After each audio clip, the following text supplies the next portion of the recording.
for people to peruse, and they can zoom into the collection, and they also have a whole series of essays that they've commissioned. They've got an essay on seclusion and isolation, and looking at the artwork of David Milne.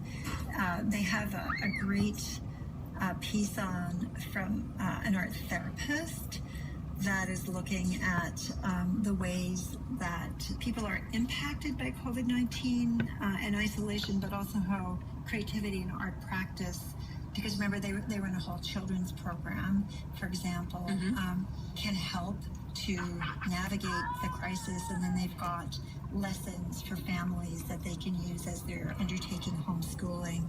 So finally, Sarah, what suggestions do you have for individual artists, who maybe aren't part of a symphony orchestra or whatever, individuals who are struggling to be seen during the pandemic? Well, just to go back for a moment, because I've been also really, looking at the work that's happening at a global level by visual artists. And I think part of what's, very exciting is that a lot of artists are taking this opportunity to be extremely productive in their studios.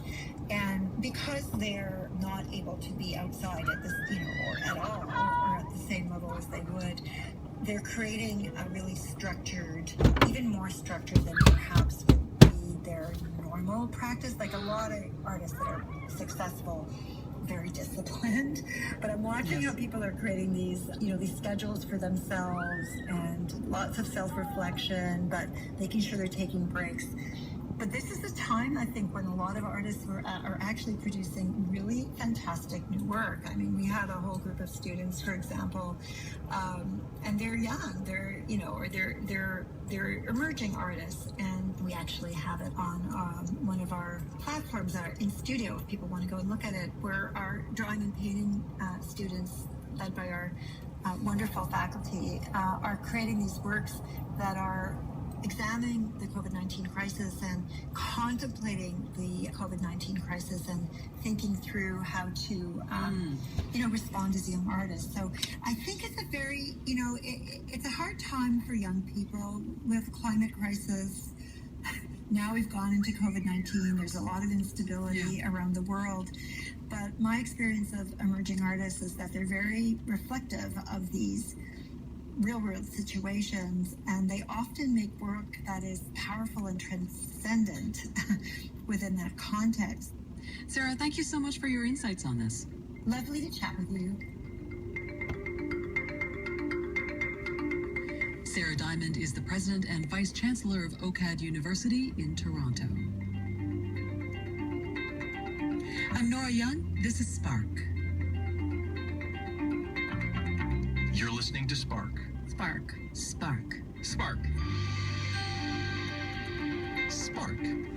This is Spark from CBC Radio.